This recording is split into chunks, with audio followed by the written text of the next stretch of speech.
우리가 살면서 가장 많이 듣는 단어가 있다면 그것은 무엇일까요? 제목에 나와 있듯이 아마도 이름이지 않을까 생각됩니다. 우리는 태어나면서부터 이름을 부여받습니다. 우리는 어릴 때 말을 배워가며 다양한 이름들을 공부하는데요. 세상에 많은 것들이 존재하고 또 존재하는 그 모든 것들에게는 특별한 이름이 있음을 우리는 깨닫게 됩니다.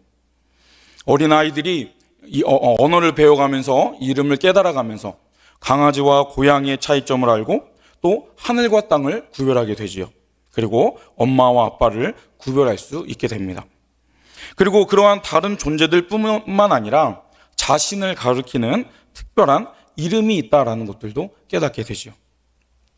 다른 부모나 형제가 자신을 보면서 특정한 단어로 수없이 자신을 부르면서 자신을 가리킨다라는 사실을 깨닫게 됩니다. 그리고 자신을 부르는 특별한 명칭이 있다라는 것을 깨닫는 것이죠. 이름은 그 존재가 다른 것과 구별된 특별함을 가지고 있다라는 것을 표현하고 있습니다. 우리는 이렇게 이름으로 다른 사람을 구별하고 판단하게 되지요. 그리고 이름이라는 그 단어는 그것의 존재 자체를 의미하기도 합니다. 이름은 그 존재를 어떻게 바라보고 인정하느냐라는 것을 깨닫게 되는 중요한 단어이기도 하지요. 창세기 2장에 보면 하나님께서 첫사람 아담에게 맨 처음 맡겼던 임무가 있었습니다. 그것은 모든 동물들의 이름을 짓게 하신 것이죠. 이름이라는 것은 그 사람이 누구인지 어떤 사람인지 나타내는 것이기 때문에 중요합니다. 이름이 드러내는 그 존재의 모든 것을 담고 있고 결국 이름과 존재는 하나를 뜻하기도 하기 때문이죠. 그렇게 이름의 의미가 크기 때문에 하나님은 하나님의 이름을 함부로 대하는 것을 경계하십니다. 10계명의 3계명에 보면 여호와의 이름을 망령되이 일컫지 말라라고 말씀하십니다. 하나님의 이름을 아버지의 이름을 업신여기거나 가증히 여긴다면 그것은 아버지를 업신여기는 것이고 아버지께 망령된 행위를 하는 것이기 때문입니다. 그래서 하나님은 하나님의 이름을 거룩히 여기지 않는 자를 가만두지 않겠다라고 말씀하시는 것이죠. 그런데 놀라운 사실은 그렇게 이름의 의미를 귀하게 여기시는 그 하나님은 우리의 이름도 우리 각자의 존재 자체도 알고 계신다는 사실입니다. 이사야서 43장 1절의 말씀 한번 같이 읽어보겠습니다. 야곱아 너를 창조하신 여호와께서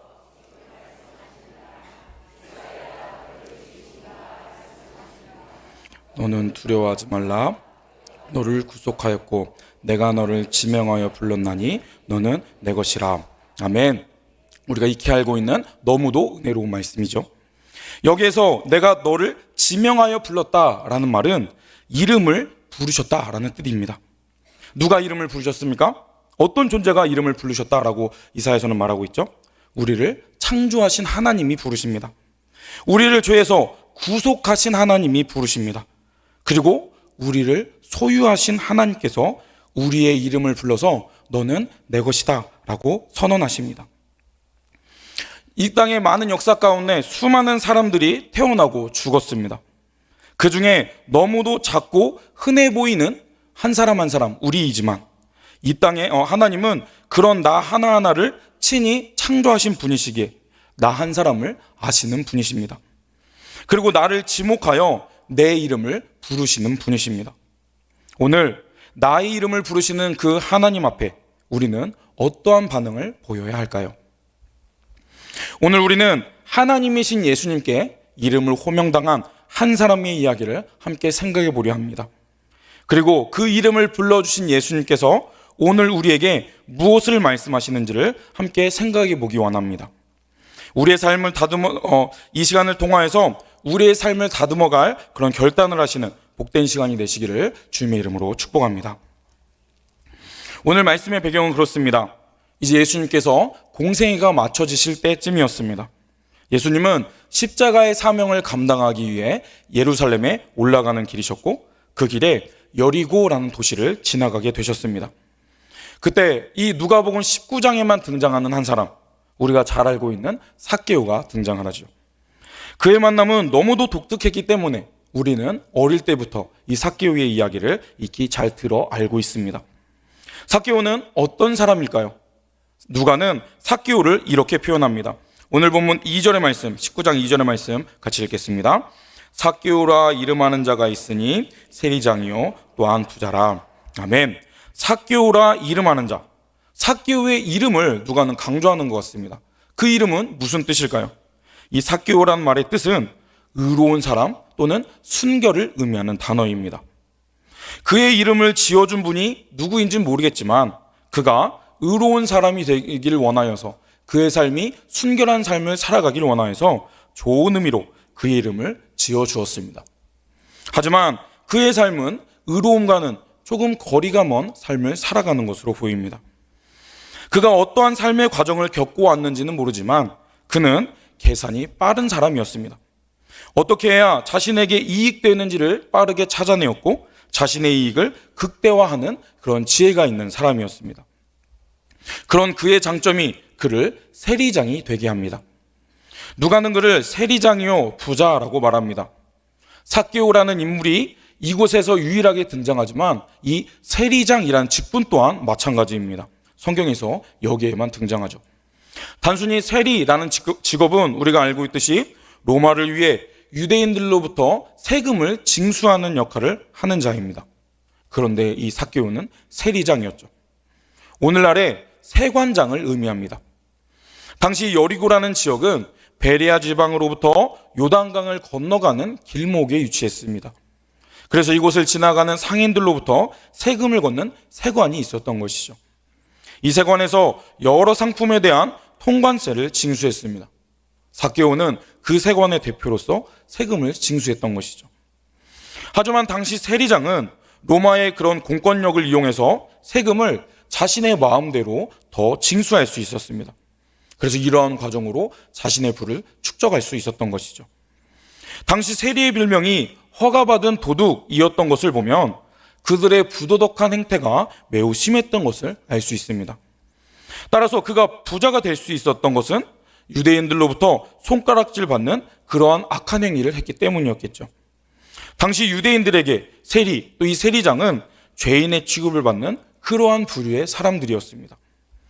그런 삭개오는 어느 날 예수님에 대한 소문을 듣습니다.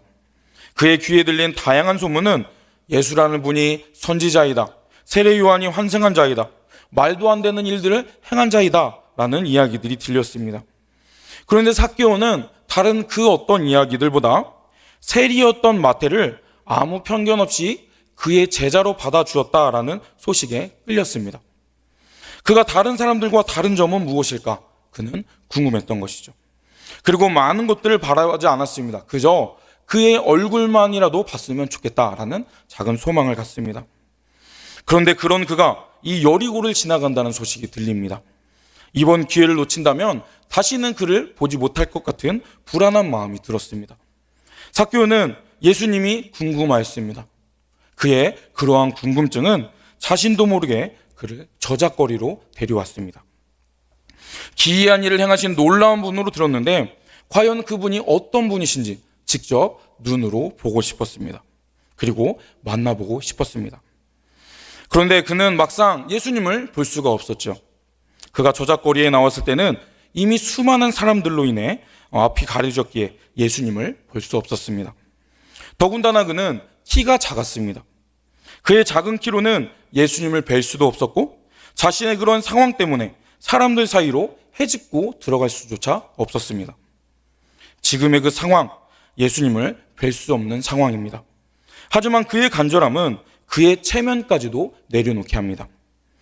예수님을 보기 위해 그의 명석한 눈에는 빠르게 회전하였고 눈앞에 있는 돌무화과 나무가 보였습니다. 저곳에 올라간다면 예수님의 얼굴 정도는 볼 수 있겠지 그는 생각합니다. 그리고 나무에 올라 나뭇잎들 사이에 숨는다면 아무도 자신이 나무 위에 올라와 있을 거라 생각하지 못할 것이라고 그는 생각합니다. 그의 계획은 완벽했습니다. 그래서 그는 앞으로 빠르게 달려가 돌무화과 나무로 올라갑니다. 하지만 오랜만에 나무에 올라가니 허둥대기 시작합니다. 자꾸만 미끄러지고 오르기를 실패합니다. 오히려 사람들이 자신을 알아보는 것 같아 보입니다. 하지만 다른 사람의 수군거리는 소리는 이미 익숙하기 때문에 그런 것에 신경 쓰이지 않았습니다. 그는 오직 예수님을 뵙고 싶다라는 그 간절함으로 나무에 오르죠. 어느 정도 올랐을 때 저 멀리 사람들의 웅성거리는 소리가 점점 커짐을 깨닫습니다. 예수님이 보이기 시작합니다. 예수님을 좀 더 가까이 보고 싶다라는 그의 마음이 통했는지 예수님께서 삭개오 쪽으로 오기 시작하십니다. 그런데 거기에서 끝나지 않고 삭개오를 바라보며 이렇게 이야기하시죠. 5절의 말씀 한번 같이 읽어볼까요? 5절입니다. 예수께서 그곳에 이르사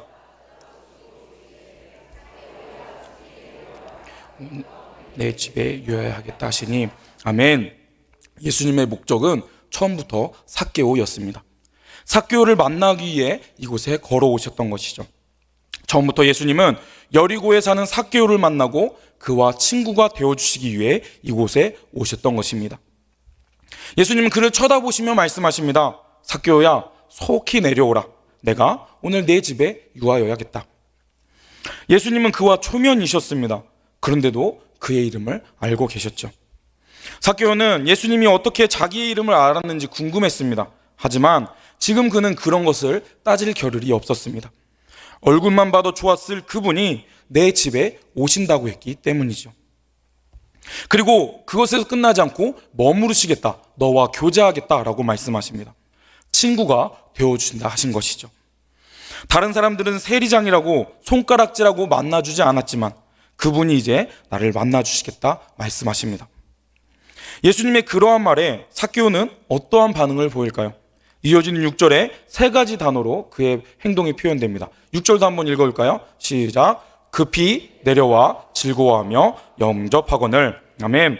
예수님의 그러한 인격적인 초청에 삭개오의 응답은 즉각적인 것이었습니다. 급히 내려와 즐거워하고 그리고 영접합니다. 이러한 단어들은 예수님의 제안을 매우 기쁘게 받아들였다라는 표현으로 볼 수 있겠죠. 예수님의 그러한 인격적인 부르심에 삭개오는 즉각적인 응답을 합니다. 그리고 그 이 응답은 그의 이 즉각적인 부름과 응답의 과정을 통해 그는 이전에 경험하지 못했던 놀라운 사랑을 경험하게 됩니다. 그는 평소 자신의 직업 때문에 또 부당한 방법으로 재산을 늘렸던 그런 일들로 다른 사람들과 어울리지 못하는 소외된 아픈 마음을 가진 자였습니다. 그리고 자신의 그런 부정한 행위가 죄책감으로 그의 마음을 짓누르고 있었습니다. 그런데 예수님의 그러한 말씀은 어두웠던 자기 자신의 삶에 큰 빛과 같은 그런 빛으로 비춰졌던 것이죠. 그는 이제 앞장서서 자신의 집으로 예수님을 안내합니다. 너무도 기쁜 마음으로 예수님께 무엇을 대접할지 고민하며 발걸음을 옮깁니다. 그런데 또 말쟁이들이 이런 상황들을 고지고대로 받아들이지 못하고 수군대기 시작합니다. 물론 당시 세리는 죄인의 취급을 당하였기 때문에 예수님의 이런 행동은 너무도 파격적인 일이었습니다. 죄인의 집에 머물며 함께 식사한다는 것은, 죄인의 친구가 되어준다는 것은 죄인과 동일시한다는 것이기 때문에, 그런 의미였기 때문에 수군거림이 더 컸던 것이죠. 하지만 예수님은 그런 것에 전혀 신경 쓰지 않으셨습니다. 왜냐하면 예수님의 관심은 그것에 있지 않고 오직 잃어버린 자를 찾아 구원하는 곳에 있으셨기 때문입니다. 누가는 이전에 예수님께서 동일하게 말씀하셨던 내용들을 이야기합니다. 앞선 누가복음 5장 31절과 32절에 이렇게 기록되어 있는데요. 네, 누가복음 5장 31절과 32절 한번 같이 읽어볼까요? 네, 같이 읽겠습니다. 예수께서 대답하여 이르시되 건강한 자에게는 의사가 쓸데없고 병든 자에게야 쓸데있나니 죄인을 불러 회개시키러 왔노라. 아멘. 예수님은 오늘도 말씀하시지만 반복되어 말씀하십니다. 예수님께서 이 땅에 오신 이유는 죄인을 의인이 아닌 죄인을 부르고 그들을 회개시키러 잃은 자를 찾아 그들의 이름을 불러주시기 위해 이 땅에 오셨음을 이야기하십니다. 이런 놀라운 부르심 앞에 삭개오는 즉각적인 반응을 보이며 그의 삶을 바꾸기로 결단합니다. 그는 자신의 소유의 반절을 가난한 자를 돕는 데 쓰겠다라고 고백합니다. 그리고 만약 내가 속여서 빼앗은 일들이 있다면 4배로 값을 쳐서 그들에게 보상하겠다라고 고백합니다. 삭개오의 이 표현은 율법이 정한 기준에 훨씬 뛰어넘는 과격한 표현인 것을 우리는 기억해야 합니다. 그는 이전의 삶을 청산하기 위해 입으로 그것을 고백하며 삶의 방향성을 수정할 것을 예수님과 많은 사람들 앞에서 결단합니다. 삭개오는 이전에는 그러한 삶을 살지 못하였지만 예수님의 부름을 받고 삭개오라는 그러한 자신의 이름의 뜻대로 의로운 자로 변화될 것을 고백하며 결단했던 것이죠. 그러한 고백을 주님은 매우 기쁘게 여기시고 그가 구원받았다라고 말씀하십니다. 오늘 본문 9절과 10절의 말씀도 한번 같이 읽겠습니다. 예수께서 이르시되 오늘 구원이 이 집에 이르렀으니 이 사람도 아브라함의 자손이미로다. 인자가 온 것은 잃어버린 자를 찾아 구원하려 함이니라. 아멘. 예수님은 오늘 구원이 이 삭개오의 집에 이르렀고 이 사람도 아브라함의 후손, 구원받은 하나님의 택한 백성임을 선언하십니다. 그리고 10절에 인자가 온 것은, 예수님께서 이 땅에 온 것은, 내가 이 땅에 온 이유는 잃어버린 자를 찾아 구원하기 위함이라고 예수님의 사명을 알려주십니다. 그리고 삭개오를 굳이 만나신 이유, 그 이유가 이것이었음을 예수님께서 말씀하십니다. 예수님은 하늘 보좌를 버리시고 이 땅에 오셨습니다. 그리고 그 오신 목적은 죄 때문에 멀어져 버린 그의 자녀들에게 하나님께 올 수 있는 길을 알려주시기 위해 이 땅에 오신 것입니다. 예수님의 목적은 단순하였습니다. 잃어버린 자를 찾고 그 찾은 사람을 구원하기 위한 그 목적을 이루기 위해 굳이 이 땅에 오신 것이죠. 우리는 그의 이름을 호명하신 예수님의 의도를 바르게 알아야 합니다. 이제 예수님은 예루살렘에 오르셔서 십자가를 지실 것입니다. 그래서 예수님에게는 어쩌면 이 땅에서의 시간이 그리 얼마 남지 않은 때였습니다. 하지만 굳이 예수님은 삭개오를 찾아와 주셨고 그의 이름을 불러주셨고 삭개오의 집에 거하겠다 말씀하십니다. 그러면서 이 땅에 오신 이유를 한 번 더 강조하고 계시죠. 너를 만나기 위해, 잃어버린 너를 구원하기 위해 내가 이 땅에 왔단다. 그 단순한 목적 때문에 내가 십자가를 질 것이고 그 사명을 감당하기 위해 굳이 안 해도 될 그 일을 아버지의 그런 말씀에 순종하여 감당하였단다. 주님은 말씀하십니다. 그리고 오늘 삭개오라는 한 사람의 이름을 불러가며 잃어버린 자가 누구인지를 말씀하십니다. 예수님께서 이 땅에 오신 이유, 잃어버린 자와 같은 우리의 이름을 불러주기 위함임을 우리는 잊지 말아야겠습니다. 하나님은 예수님을 통해 여전히 너를 사랑한다 말씀하십니다. 너는 알지 못하겠지만 나는 너를 알고 있었고 너를 사랑하고 너를 구해주기 위해 이 땅에 왔다고. 그리고 나를 통해 네가 복을 얻을 수 있고 영원한 생명을 주겠노라고. 예수님은 짧은 그 공생의 기간 동안 굳이 삭개오를 만나 주심으로 오늘 우리에게도 그런 말씀을 말씀하고 계십니다. 예수님께서 이 땅에 오신 이유, 바로 잃어버린 나 한 사람을 구원해 주기 위하심을 우리가 기억하고 믿어야겠습니다. 우리는 모두 이 삭개오와 같은 자들입니다. 부모나 또는 지혜로운 어른들로부터 복된 의미의 이름을 부여받고 또 이 땅을 살아가는 자들입니다. 하지만 우리의 힘만으로는 그 의미의 가치를 살리지 못하는 그 이름의 뜻을 추구하며 살기에는 부족한 자의 삶을 살아갑니다. 하지만 완전하신 하나님께서 우리를 자녀 삼아 주시고 우리를 지명하여 부르시며 그분의 소유 삼아 주셨기에 우리는 이전과는 다른 새로운 피조물이 되었습니다. 그러한 변화가 우리에게 이루어졌습니다. 그래서 이제 우리는 예수님을 만나 삭개오의 이름과 같이 그의 이름과도 같은 의로운 자로 우리의 상태가 변화되었습니다. 우리는 여기에서 예수님과 어떠한 관계를 맺어야 할지를 발견할 수 있습니다.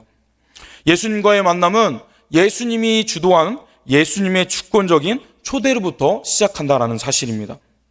삭개오가 예수님을 보기 위해 자신이 갖고 있는 그런 한계점을 극복하려 노력하긴 하였지만 진정한 의미에서 예수님과의 만남은 예수님께서 삭개오를 부르시고 그 집에 머물겠다라고 제안한 데부터 시작되기 때문입니다. 예수님은 주권적인 의지를 가지시고 삭개오에게 다가오셨습니다. 그리고 그 부르심에 삭개오는 모범적인 반응을 보였죠. 예수님의 부름에 대한 그의 반응, 우리 모두가 가져야 할 반응입니다. 그는 예수님의 부름에 즉각적인 반응하였습니다. 급히 내려와 즐거워하며 예수님을 영접하였죠. 우리가 예수님을 통해 하나님의 자녀가 된 것은 기뻐해야 할 만한 일입니다. 그것은 은혜인 것이죠. 우리의 자격으로는 그 놀라운 사랑을 받을 수 없지만 하나님의 강권적인 사랑으로 예수님을 보내주심으로 우리에게 놀라운 사랑의 선물을 조건 없이 보내주셨습니다. 따라서 그 사랑의 선물을 받은 자라면 우리는 이 삭개오와 같이 기쁜 마음으로 감사함으로 그것을 받아들여야 합니다. 우리 또한 귀한 것으로 알고 그것을 받아들여야 하는 것이죠. 오늘 말씀을 통해 우리는 무엇을 기억해야 할까요? 예수님은 우리의 이름 또한 알고 계신 분이시라는 사실입니다. 그리고 기꺼이 우리의 이름을 부르십니다. 우리를 그 누구보다 알고 계시며 나의 아픔과 눈물에도 내 어떤 생각도 예수님은 알고 계십니다. 그러니 여러분, 그 예수님께 삭개오와 같이 마음의 문을 열고 나아가시길 바랍니다. 세상 사람들에게는 차마 보여줄 수 없던 나의 상처와 아픔, 주님은 이미 알고 계십니다. 그저 우리가 마음의 문을 열고 주님께 나오기를 기다리고 계십니다. 혼자 지고 방황하지 마시고 그 모든 것들을 예수님께 기도함으로 허심탄회하게 내려놓으시길 바랍니다.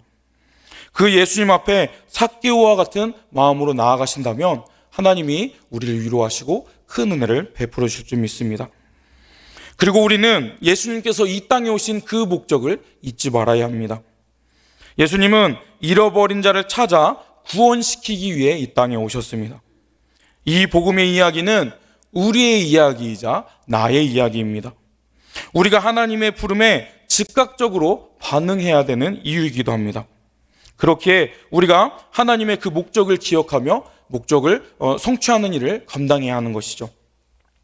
우리가 예수님의 그런 부름받은 자라면 우리도 그 목적을 이루도록 노력해야 합니다. 우리도 잃어버린 자를 찾아 구원시키기 위해 이 땅에 오신 그 주님의 사명을 우리도 도와야 하는 것이죠. 복음 전파의 사명, 내가 만난 예수님을 전하는 일을 우리도 힘써 감당해야겠습니다. 마지막으로 그러한 의미에서 우리는 먼저 구원받은 자답게 나중에 믿는 자들에게 장애물이 되면 안 되겠습니다. 오늘 말씀에서 삭개오가 맨 처음 예수님을 만나지 못했던 이유는 그가 키가 작은 것도 있었지만 그에 앞서 많은 사람들이 있었기 때문이기도 했습니다. 예수님을 만나고 싶었지만 이미 예수님을 만나러 모였던 수많은 무리가 예수님을 가리고 있었기 때문에 삭개오는 예수님을 볼래야 볼 수 없는 상황을 경험하였습니다. 여기에서 오늘날 우리의 모습을 돌아보길 원합니다. 오늘날 교회에서도 먼저 신앙을 가진 자들이 자신들이 가진 왜곡된 특권의식이나 이기심 때문에 새롭게 교회에 오고자 하는 자들이 예수님을 만나지 못하도록 막는다면 그것은 결코 하나님께서 기뻐하시는 모습이 아니겠죠. 우리가 먼저 구원받은 자라면 다른 사람들이 예수님을 만날 수 있도록 배려하고 한 발짝 물러나는 그런 안내하는 자들이 되어야 되겠습니다. 오는 토요일에 하반기 새가족 워크숍을 진행합니다. 많은 새가족들이 오셔서 또 잘 정착하여 함께 교제하는 그런 은혜의 시간이 될 텐데요. 석양예배에 김 목사님께서 잘 정리해 주셨던 말씀이 생각납니다. 우리 교회는 정착률이 높다라는 이야기가 참 감사가 되었고 또 그 일 위해 물론 목사님께서 말씀을 잘 전해주신 것도 있겠지만 교회 분위기가 좋도록 은혜 받은 여러분의 많은 섬김과 수고가 또 그러한 숫자적인 그런 결과를 얻게 되었다라고 생각이 됩니다. 그런데 적응하지 못한 20%는 어떻게 생각해야 될까요? 물론 그들의 개인적인 문제일 수도 있겠습니다. 그런데 무엇인가 그들의 필요에 충족되지 못하는 것들이 있었기 때문에 등록은 하였지만 그냥 이 교회에 다니지 않아야 되겠다라고 결정을 내리는 것이겠죠. 우리는 그 무언가를 채우도록 더 노력해야 되겠습니다. 담임 목사님께서 열심히 말씀을 전해주시는 것처럼 우리도 열심히 섬기며 사랑을 흘려보내야 되는 것이죠. 물론 100%라는 수치는 중요한 것은 아닙니다. 물론 그건 정말 어려운 수치겠죠. 하지만 우리가 새롭게 우리 공동체의 일원이 되겠다라고 결단한 자들이 우리가 더 친절하게 다가가고 그들을 섬긴다면 우리가 그러한 우리의 섬김을 통해 예수님의 사명에 동참하는 은혜를 누릴 수 있을 것입니다.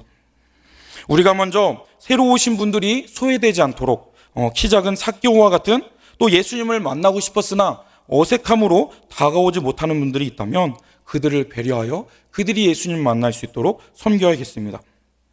이미 예수님의 앞에 섰던 사람들이 예수님을 둘러싸고 그들만의 예배를 드리고 있었다면 그렇게 있었기 때문에 삭개오는 그들 사이에 끼어들지 못했습니다. 우리의 새 가족들도 돌 무화과 나무에 올라갈 것 없이 우리의 배려로 또 우리의 사랑으로 그들이 예수님을 만날 수 있도록 배려해야겠습니다.